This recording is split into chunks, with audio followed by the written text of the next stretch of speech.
funny. Okay, hi everyone. Sorry about the delay. It is Sunday brunch day. I have to tell you why I'm laughing. My phone camera is not working. So I realized this about 1 o'clock.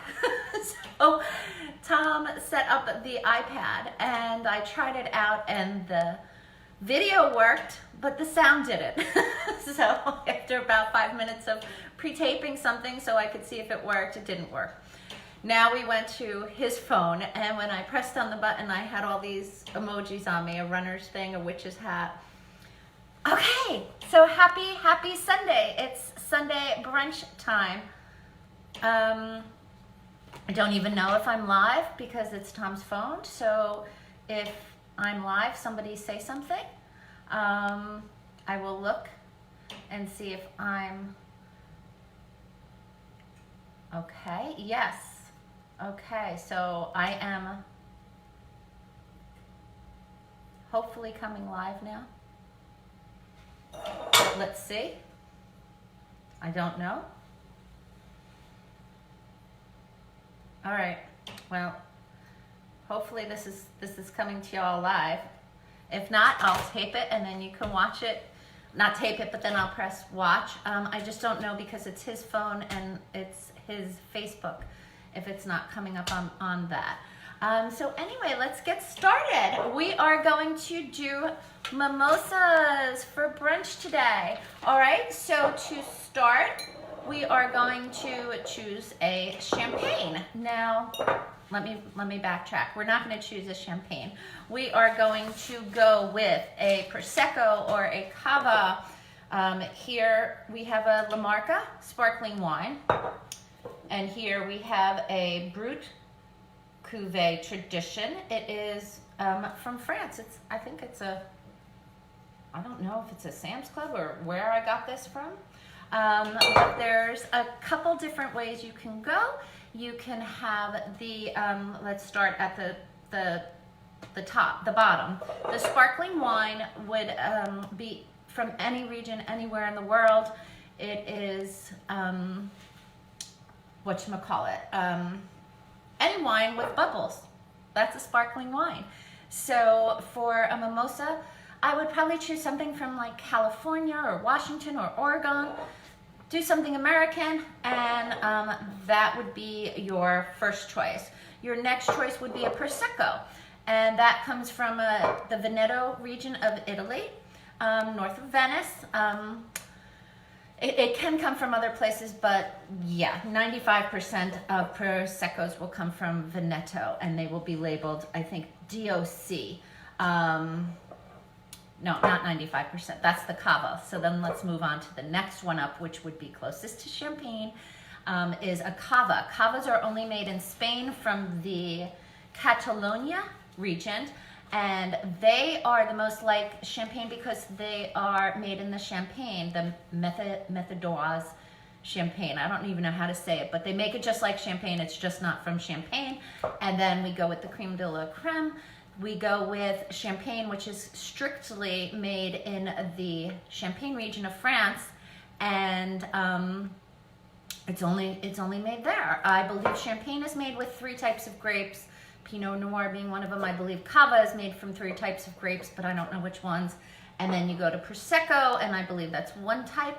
And then sparkling wine, again, is any wine that's sparkling can be called a sparkling wine. Hi Sheila, hi Lorraine. Okay, now I see I am live. Okay, so I know that I'm talking to somebody, which seems to help me when I'm talking. Okay, so happy brunch, happy Sunday fun day. Like I said, I'm so sorry for being late. I was looking up recipes. I had actually a whole other thing planned with the mimosas, and my computer didn't crash. I saved over my champagne brunch bar, boozy brunch bar mimosa. I saved it right over my food recipe. So I can't do it off the top of my head. So I'm just gonna make something simple that I know how to make, which is a blueberry lemony biscuit, which is extremely easy and foolproof. So we're gonna start with that because that has to go into the oven. Okay, so you're gonna take your cooking sheet and you're gonna line it with parchment. And then you're gonna take your biscuits, which I already opened because didn't want that to be another technical error.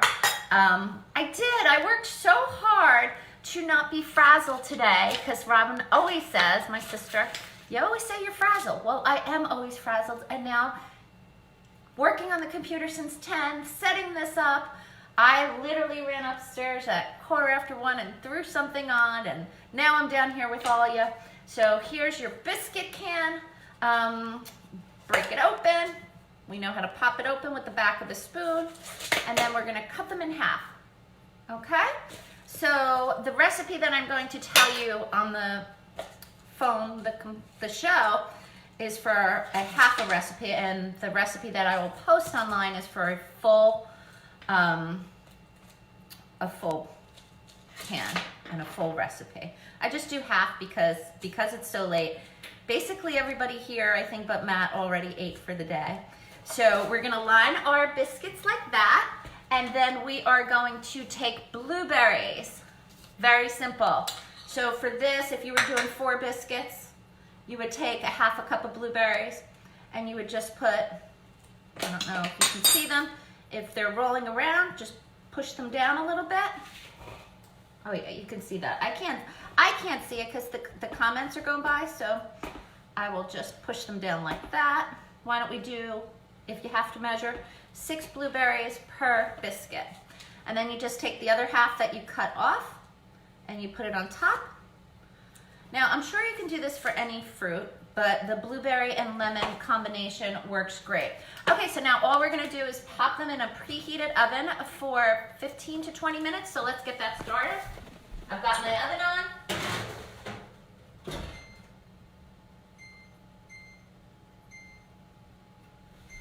And I don't know if you're like me, but I always forget what I'm doing, ADD, so I always have to set the timer.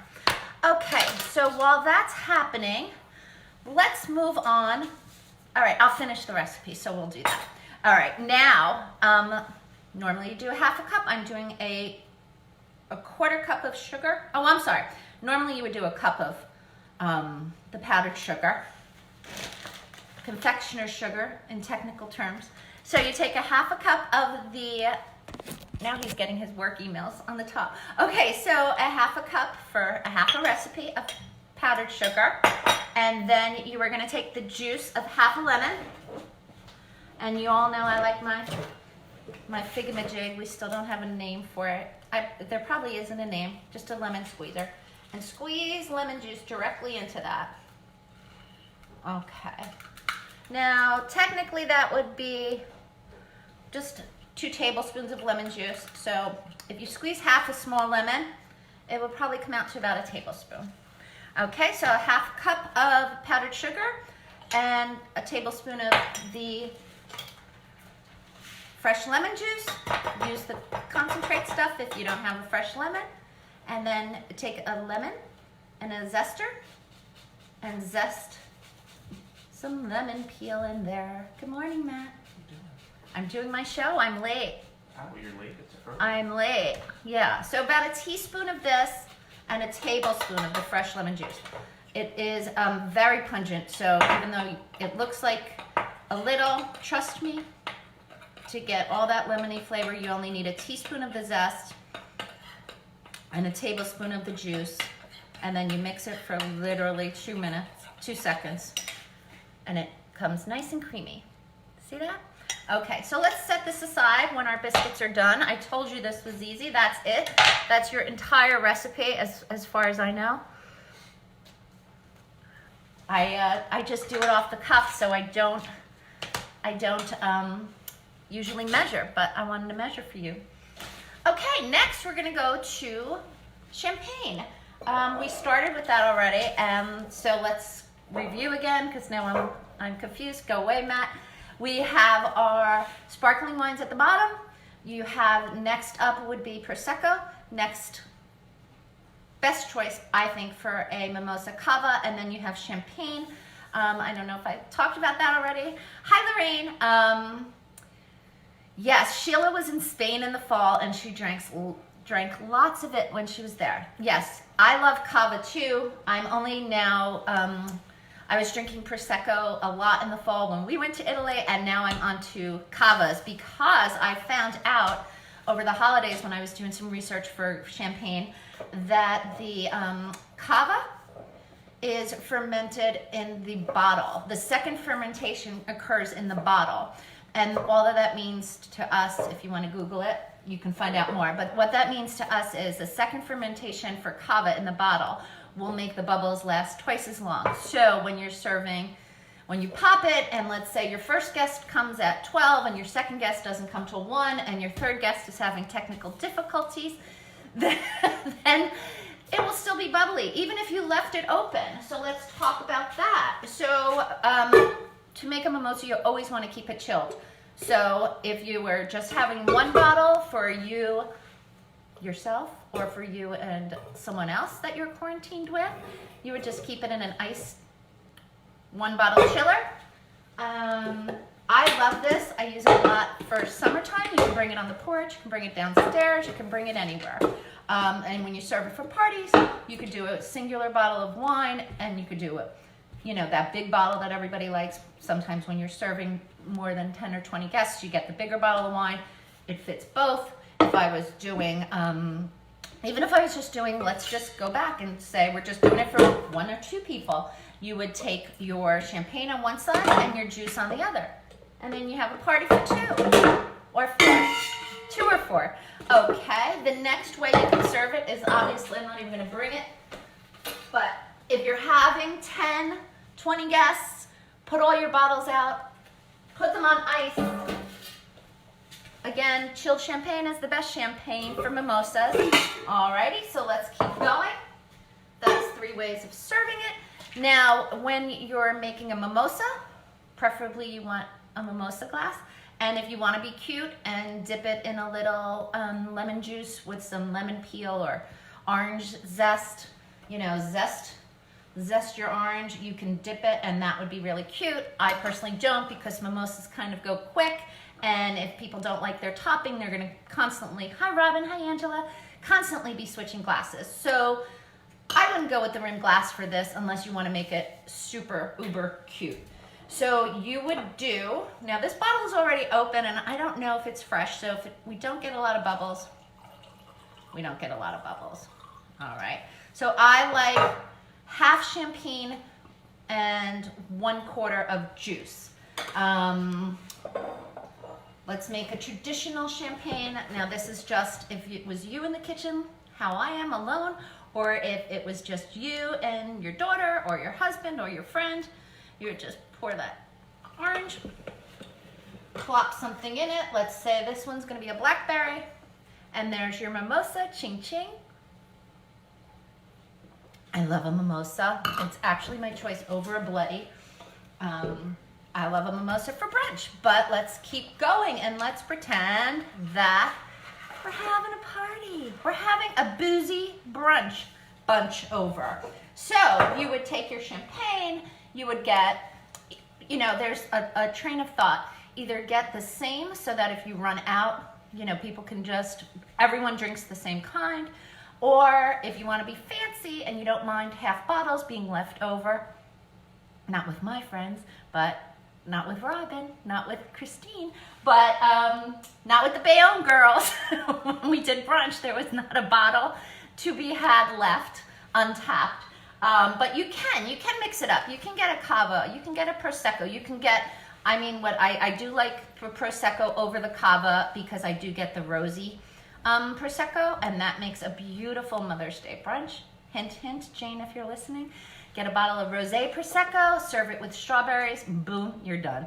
But let's keep going. So you can do all of the same bottle. If you wanted all of the La Marca Prosecco or all Cava, you know, that, keep it simple, stupid, kiss. Just put all of the same bottles in so that if you don't, everybody will open different bottles if you put them out. So if you want to keep it simple, just put all of the same type out.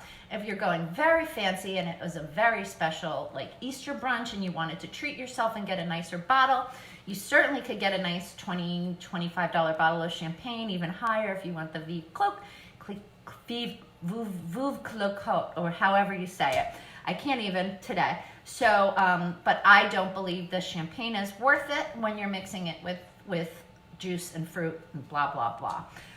Again, sparkling wine is fine.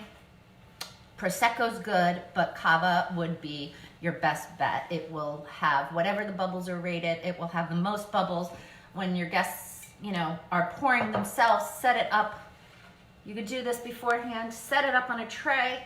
You won't have to go back and refresh. If you put this right next to your tub of different Proseccos and Cavas, you won't have to refresh. Okay, so let's keep going with this. I'm just going to turn it around so I can add.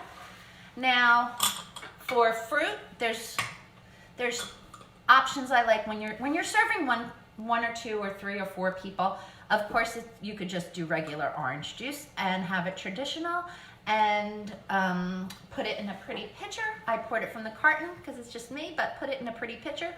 I literally got this for like $3 at ShopRite. I got like 4 of them. They go in the dishwasher. It's fabulous, and they have a lid because when your party's over and you don't feel like cleaning up, you just stick this right back in the fridge and you won't have to transfer it into something else. All right, so let's start with the juice bases. I say you mix it up. Think of threes, just like the charcuterie. Think of threes. So you want 3 juices. Let's say, oh, this is even lemonade. We could start with orange, and different colors would be great. So we could do an orange, a cranberry, and what were my other juice choices? Let me pull my notes that I typed so I could add.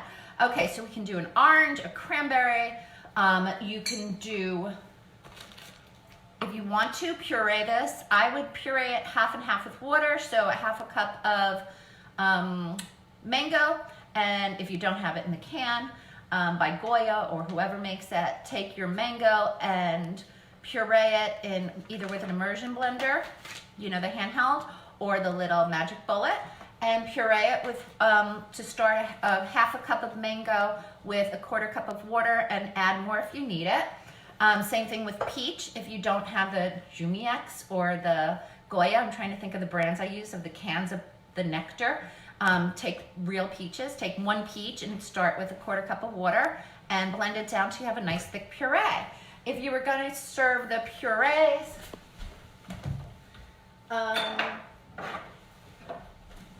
sorry, they wouldn't be as thick. You could, if you wanted to serve all of your juices and stuff like that, you could, but the purees would probably go in a smaller one because this would just be too big. But that would be cute. And I did have little labels. I think it's important so you don't have to be a slave at your own party. You can just label, bye Matt. You can just label your stuff either with, just take poster paper, not poster paper, construction paper, and write out. I do that at the holidays when we're serving a lot, or barbecues, so you don't have to explain this is cilantro fried rice or what have you. Just put that in front of your juice, or you could tie it. I have little craft labels, you know, the cardboard ones like you get in Michael's. Write down what type of juice it is, tie it around the neck with a little twine, and you're good to go. All right, so cranberry, pomegranate, orange juice, pineapple juice, grapefruit juice. A lot of people are doing the puree, the fresh grapefruit rather. Very hot right now. I don't love grapefruit because of all the acid, but you can do mango puree, peach nectar, and what else did I think of? That's it. Orange, peach, cranberry, mango, pineapple, and pomegranate. Those are my choices. Gracie's fave is mimosa. Oh, Gracie, how are you? I missed that little one. I wish we could get back over to Ireland maybe this year. Alrighty, so let's talk about juice. So you just take your pretty juice, pour it in there. All right. Tie one of those labels around it. All right. Put all your containers back in the fridge. Oh, and here's another thought. I'm seeing a lot of cocktails with lemonade, so take out your Simply Light and pour that in a container too, and you're done. So let's keep going. Let's make this pretty. I like 3 juices and 3 fruit garnishes per, you know, display. Two's boring. Two of anything is boring. Do three. Three is perfect. It's great if you were doing a bridal. You know, the problem is if everybody chooses pineapple and you think, oh, I only bought one thing of pineapple because no one will choose that. Chances are that's what you'll run out of. So it's better to have 3 than 5 or 6 because you wouldn't want to have to buy 5 bottles of each juice. So if you don't have all matching, it's okay because it'll still look cute.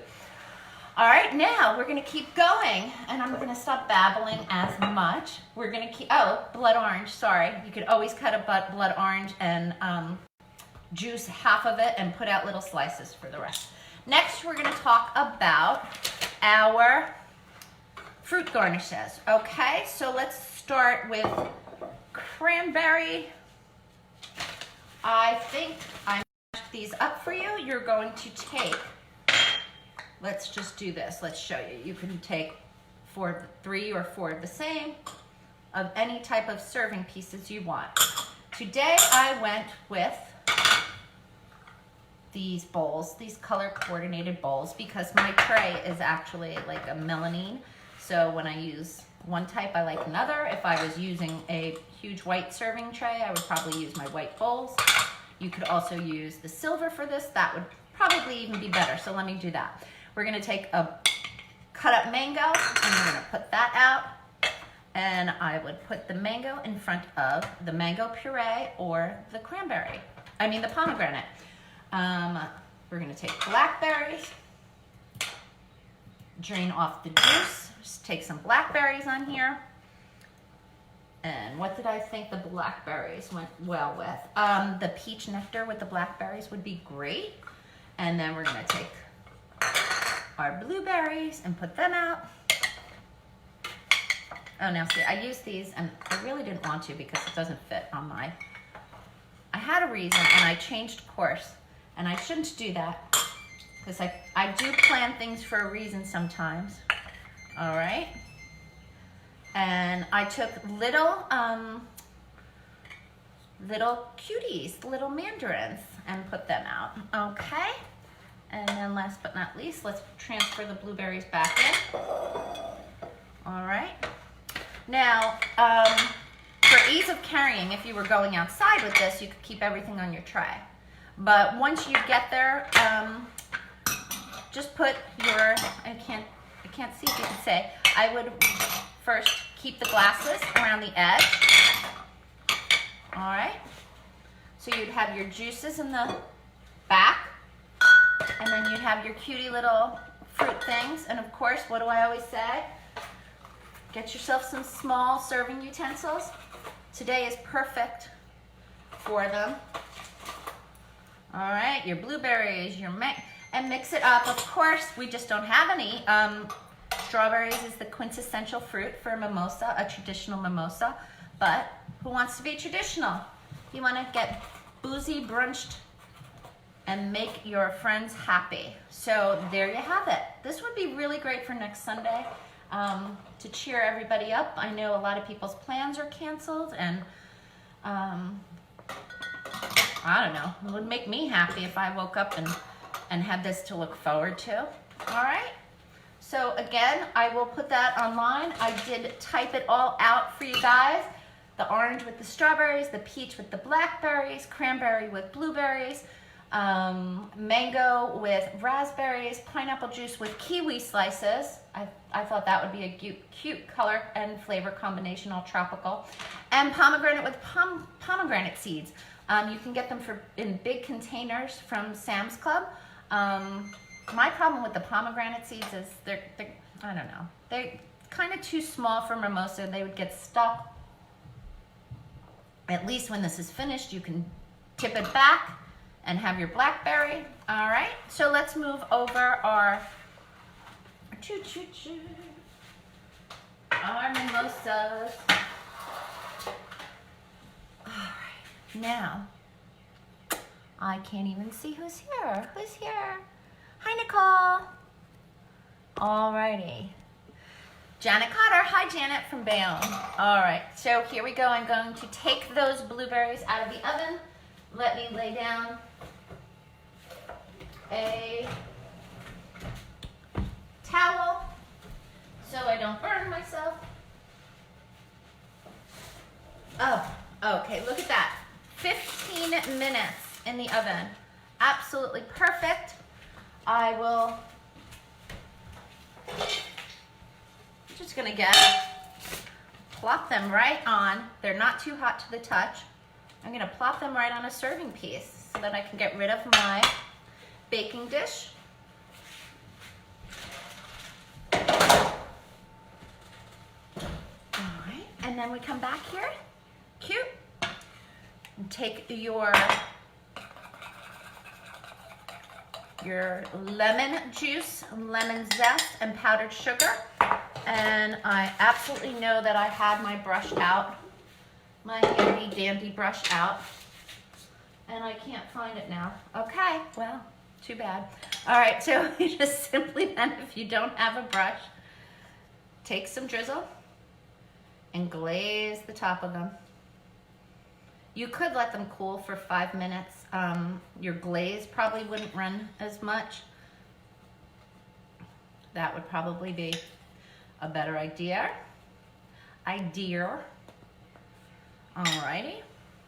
So again, I have extra frosting because I have only made 3. Okay, so when the blueberries fall off and they fall out of the biscuit, just add them to the top. And you have an adorable little snack that you probably have the ingredients for right in your fridge. If you go to the store this week or next week, pick up some biscuits or anything by Pillsbury, pie crust, biscuits, crescent rolls. For Easter even, there's, you know, if you're not a hot cross buns person, this would be a great little Easter snack to have before you watch Mass on the TV with everyone this year. So without further ado, I'll just say cheers. Happy Fun Day Sunday. I hope you all have a fantastic and blessed day.